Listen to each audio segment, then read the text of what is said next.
What's going on, everybody? Welcome back to the Godly Potential YouTube channel. Alright, in the next video in this Which Text is Next video series. Now, kicking off where we left off in the book Feel the Fear and Do It Anyway by Dr. Susan Jeffers. Starting off at Chapter 3, From Pain to Power. Alright.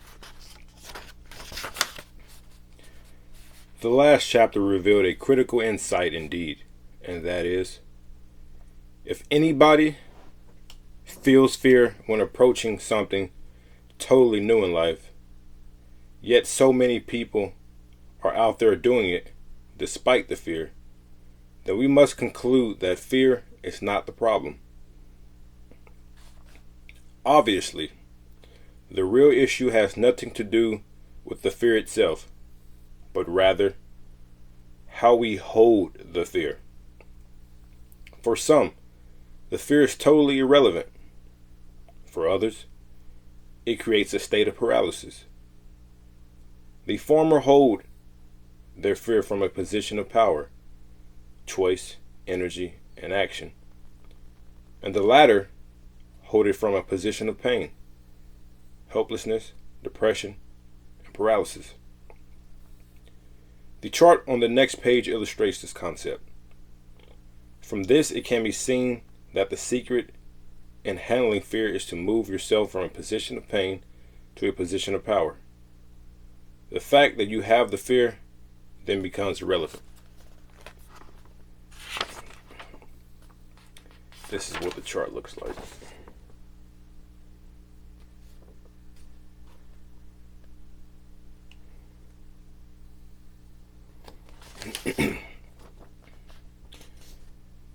Basically, it's a chart describing how we hold fear. Let's talk about the word power. Some people say that they do not like the concept of power and want no part of it. It is true that in our world, the word power has some negative connotations or overtones. It often implies control over others, and unfortunately, it's often misused. The kind of power I am talking about is entirely different. In fact, it makes you less manipulative of those around you, and certainly more loving. I am talking about power within the self.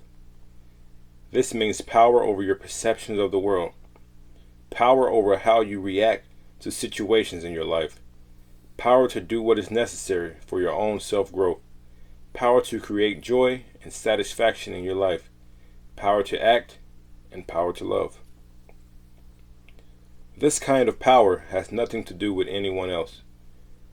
It is not egomania, but a healthy self-love. In fact, egomaniacs have absolutely no feeling of power, thus their compelling need to control those around them. The lack of power leaves them in a perpetual state of fear, since their survival depends on the outside world. No one is more unloving than a person who can't own his or her own power. Such people spend their lives trying to pull it out of everyone else. Their need creates all sorts of manipulative behavior. The kind of power I'm talking about leaves you free, since you don't expect the rest of the world to fill you up. It's not the ability to get someone else to do what you want them to do. It's the ability to get yourself to do what you want to do. If you do not own this kind of power, you lose your sense of peace. You are in a very vulnerable place. I have found that women are more put off than men are by the concept of power, for obvious reasons. Men have been conditioned to believe that to be powerful is good. Women have been conditioned to believe that to be powerful is unfeminine and unattractive. It is my experience that nothing could be further from the truth. A self-assured woman who is in control of her life draws like a magnet. She is so filled with positive energy that people want to be around her. Yet it is only when she has become more powerful within herself that she can become authentic and loving to those around her. The truth is that love and power go together. With power, one can only begin to open the heart. With no power, love is distorted. For the women reading this book, a good antidote to any inner conflict between power and femininity is to repeat to yourself at least 25 times each morning, noon, and night. I am powerful and I am loved. And I am powerful and I am loving. An energizing variation is I am powerful and I love it. Say these 3 statements aloud right now. Feel the energy words convey. Their constant repetition will help make the concepts of power and love more compatible and certainly more comfortable. Now that I've explained the kind of power I'm talking about, let's explore how to use the pain to power concept in daily life. The first step is to create a pain to power chart as follows.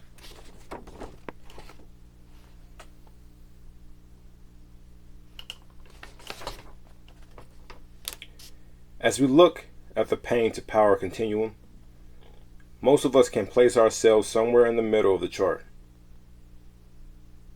We're not totally incapacitated by our fears, but we're not exactly feeling a great sense of power and excitement, nor are we quickly sprinting to our goals. We seem to be taking the erogenous route, or not Ordoceus route, over the mountain carrying 2 suitcases and a watermelon rather than flying on the wings of eagles. As an ancient sage once said, the pathway is smooth. Why do you throw rocks before you? Using the pain to power chart as a frame of reference, you can begin to clear the rocks in front of you. The following steps will help in clearing the process. 1. Draw an enlargement of the pain to power chart and place it on the wall.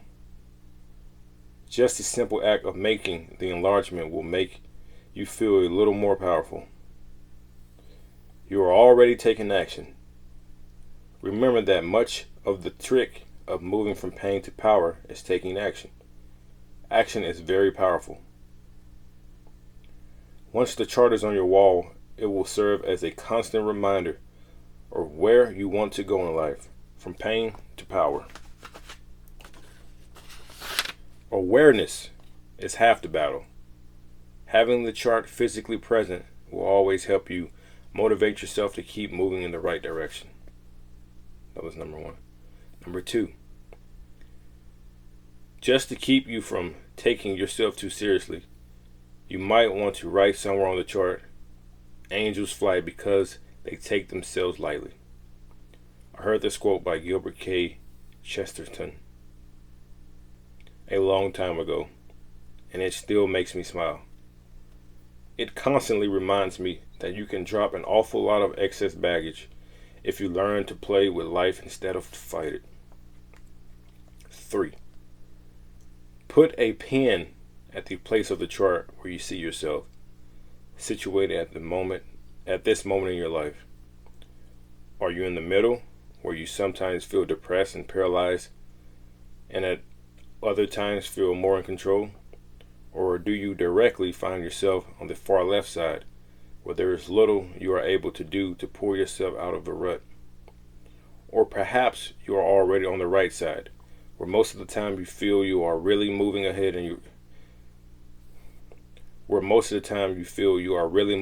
with your life, with only a few areas that need to be worked on. I doubt that anyone reading this book has reached their goal of attaining absolute power over the self. Even the Buddhists have their days.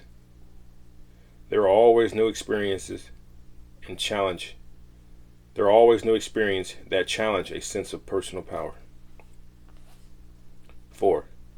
Each day, look at the chart and ask yourself, do I see myself at the same place or have I moved? Move the pen accordingly.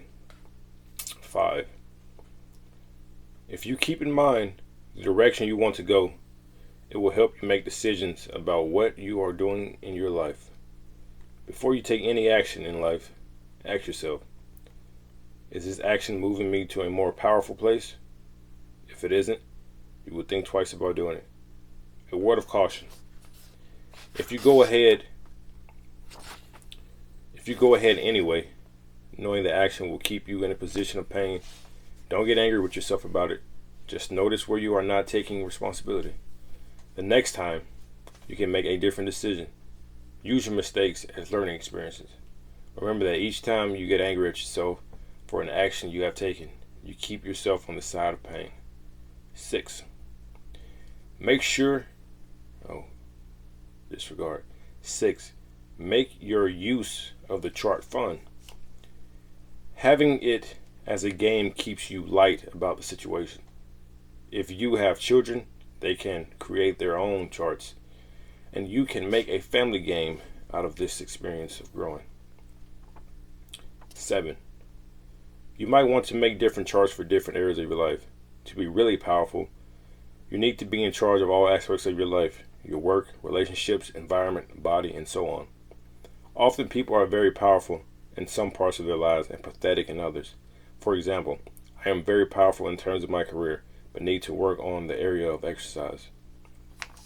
Note that your movement on the chart is determined only by your own intuitive sense of how far you are progressing and gaining more power in your life. No one else can judge that, though they may try. Although your life may look exactly the same to the outside world, it is your own sense of internal peace and growth that determines where you are on the chart. It is totally a feeling within. You may wonder if you really need to go to such lengths to get yourself moving. Trust me, you do. In the beginning, you need all the gimmicks you can get to remind you of where you want to go. You don't become powerful without concentrating on power, as you must have figured out by now. Simply knowing what to do does not mean that you do it, or for that matter, even remember it. To help you on your pain to power path, it's important that you begin to develop a pain to power vocabulary. The way you use words has a tremendous impact on the quality of your life. Certain words are destructive, others are empowering. Choose to move to a pain to power vocabulary as follows.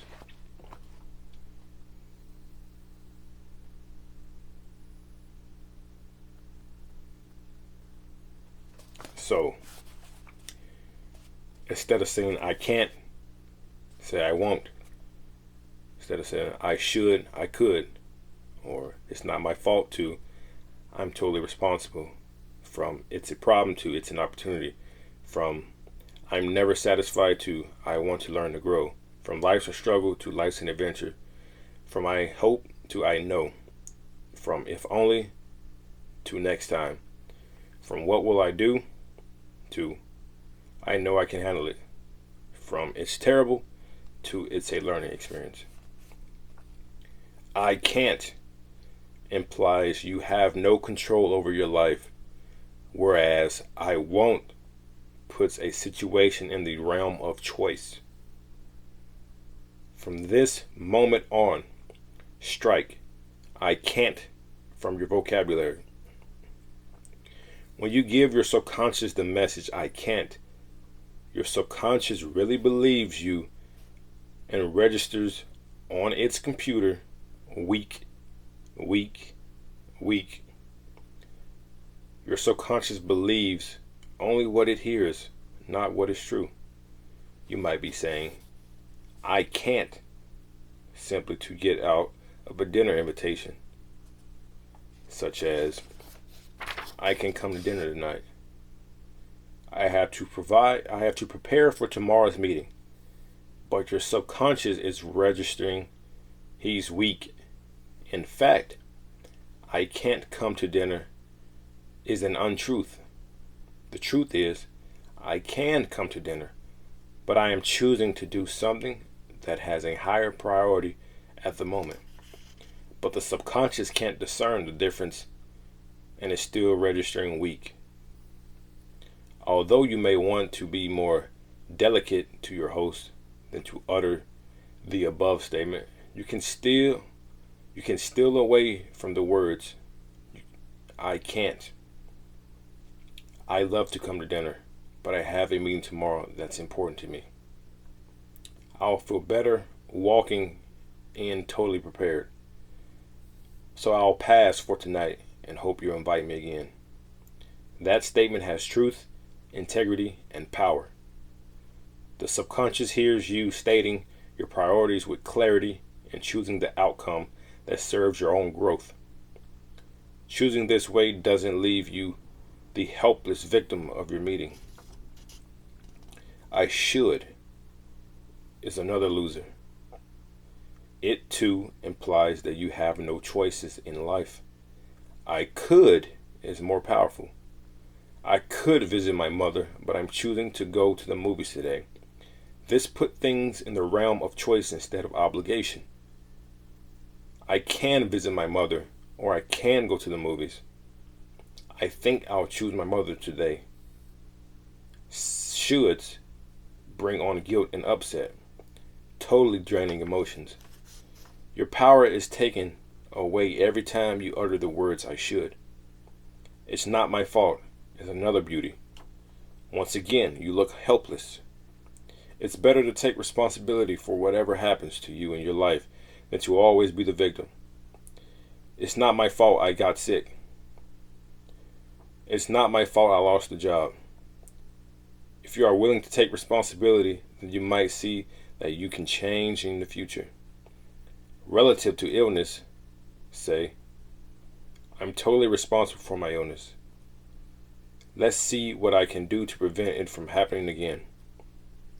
I can change my diet, I can reduce stress, I can stop smoking, I can get enough sleep, and so on. Watch how powerful you become. The same occurs with the lost job. If you are responsible, you can be better prepared the next time. You can find out what made the difference. You are in control. Each time you find yourself in better control of your life, you are moving to a position of power, which will ultimately reduce your fear level. It's a problem is another deadening phrase. It's heavy and negative. It's an opportunity opens the door to growth. Each time you can see the gifts in life's obstacles, you can handle difficult situations in a rewarding way. Each time you have the opportunity to stretch your capacity to handle the world, the more powerful you become. I hope is another victim's phrase. I know has far more power. I hope I will get the job versus I know I will get the job. What a difference. The first sets you up for worry and sleepless nights. The second has peace and calm about it. If only it's boring.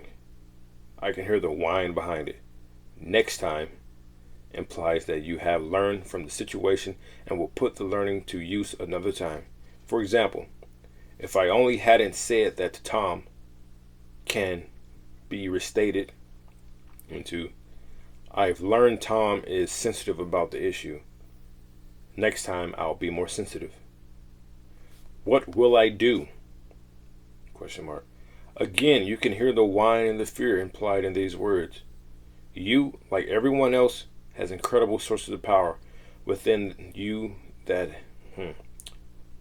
You, like everyone else, have incredible sources of power within you that haven't been used before. It would serve you to say to yourself, I know I'll handle it. I have nothing to worry about. Instead of, I lost my job. What will I do? Try, I've lost my job. I know I'll handle it. It's terrible. It's band-aid around in the most inappropriate circumstances. For example, I lost my wallet. Isn't that terrible? What's so terrible about losing a wallet? It's certainly an inconvenience. It's hardly terrible. I gained 2 pounds. Isn't it terrible? It's hardly terrible to gain 2 pounds. Yet, that's the way we talk about trivia in our lives. And our subconscious is registering disaster, disaster, disaster. Replace it's terrible with it's a learning experience. While you might feel more justified in saying it's terrible, if a loved one has cancer, keep in mind that this attitude takes away your power to deal with the situation. There are many who have learned important things from the experience. I know because I am one of those people. My experience of cancer taught me many wonderful things about myself and the people around me. Most important, I learned how much I was loved. I saw a tender side of my fiance, now husband, that I had never seen before. And our love deepened immensely, immeasurably. We stopped taking each other for granted. Also, I have changed my life in many positive ways. I have become a much more aware eater. I have learned how to eliminate the anger, resentment, and stress that was very much a part of my daily life prior to my illness. My cancer experience has given my husband and me an opportunity to contribute something to the world.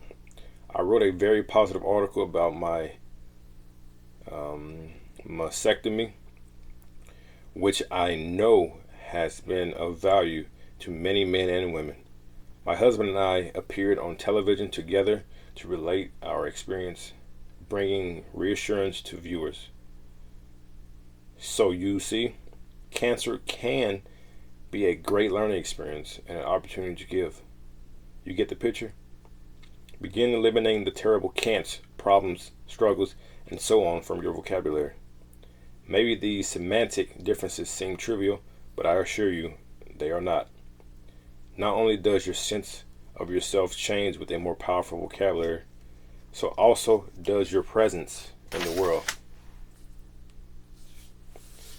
People who display inner power are treated differently from those who come across as weak. The more powerful you speak, the more you will be a force in the world around you. As you begin to monitor your vocabulary, you can also bring more power into your life by expanding your comfort zone. What does that mean? Most of us operate within a zone that feels right, outside of which we are uncomfortable. For example, we might spend $75 for a pair of shoes, but $100 would make us nervous. We might be willing to initiate friendships with people at the office who are at our level in the company, but would be uncomfortable doing so with one of the higher ups. We might go to the local deli when eating alone, but would feel really uncomfortable in a luxurious restaurant all by ourselves. We might ask for a $5,000 raise, but $7,000 would make us cringe. We may charge $30 an hour for our services, but we don't feel that we are worth $35, and so on. For each one of us, that zone of comfort is different. But whether we are aware of it or not, all of us, rich or poor, low or high on the totem pole, male or female, make decisions based on the confines of that comfortable space. I suggest that each day you do something that widens that space for you. Call someone you're intimidated to call.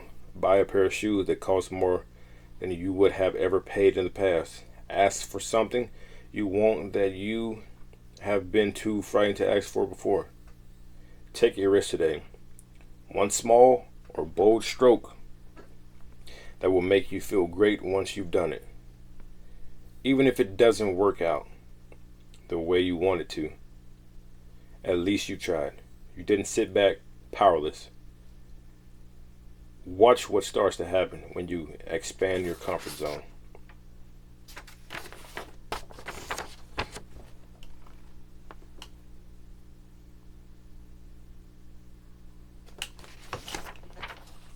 As the drawing shows, with each risk you take, each time you move out of what feels comfortable, you become more powerful.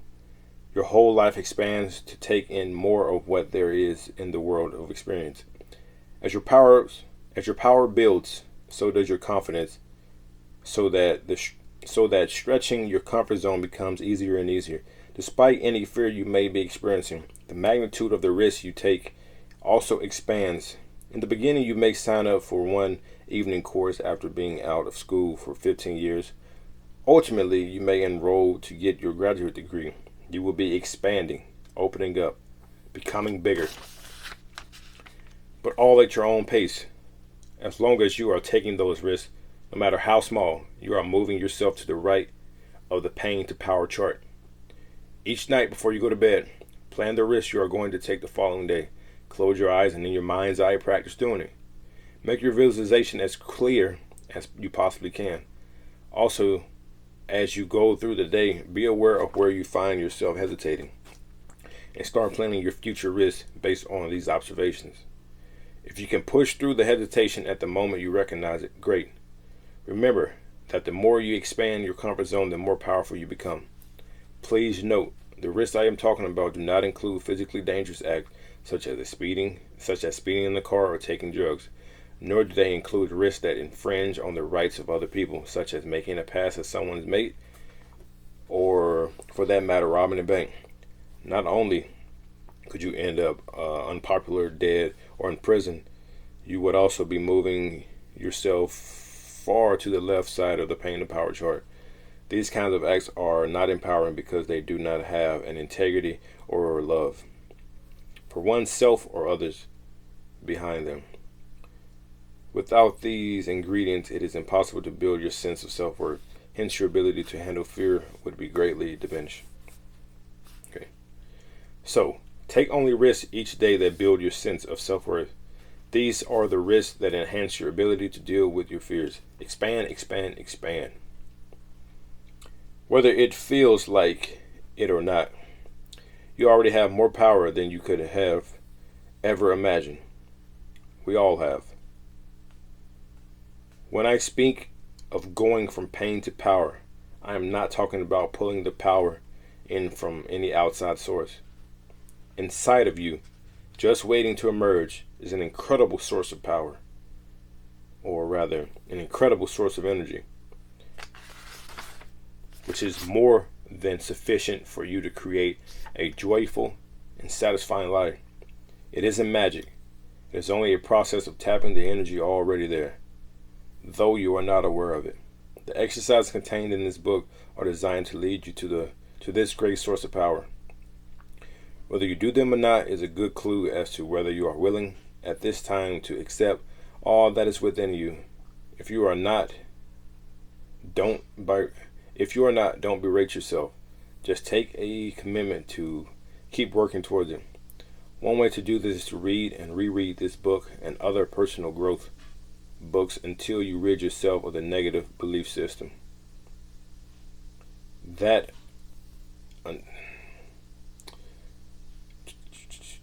One way to do this is to read and reread this book and other personal growth books until you rid yourself of the negative belief system that are keeping you stuck in your powerlessness. Most of us are filled with old conditioning that is keeping us weak. It takes constant repetition for newer and healthier patterns to take hold. You are eminently designed to use your powerful power, your personal power. When you don't, you experience a sense of helplessness, paralysis, and depression, which is your clue that something is not working as it should. You, like all of us, deserve everything that is wonderful and exciting in life, and those feelings emerge only when you get in touch with your powerful self. That was chapter 3. I'm talking about the pain to power chart, as well as using the words or changing the words you use. And couldn't agree more, especially when she talks about the choices of words that you choose, right? Because, like she said, I can't or I should. It has a powerlessness behind it, especially like you know what, damn, I should go work out, you know. It like you said, it makes you feel like there's some guilt behind it, opposed to um, I don't want to, or let's see the example she chose, or the example she gave. Right? Instead of I can't, I won't. Instead of I should, I could. Right? I could go work out, but I'm choosing not to. Instead of, I should work out, or I can't work out, because like she said, it translates to the subconscious mind as pretty much weakness, right? And the subconscious mind, I've talked about before, it takes everything literal, right? Like, that's why if you want to reprogram your subconscious mind, you got to speak in the affirmative, pretty much what you want. So if you don't want to be afraid, you don't say, I am not afraid. You say, I am courageous, right? Because this is how the mind works. It has to create that thing and then pretty much try to cancel it out. It's almost like the mind doesn't register no's, right?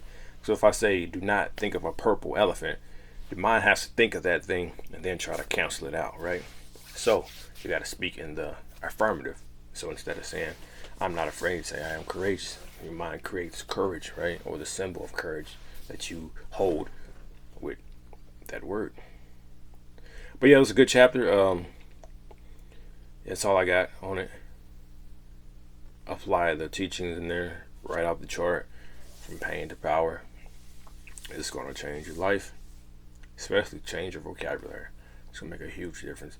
Made a huge difference for me once I started doing it, once I became aware of it. But yeah, that was chapter 3. Gonna look out for chapter 4. Peace.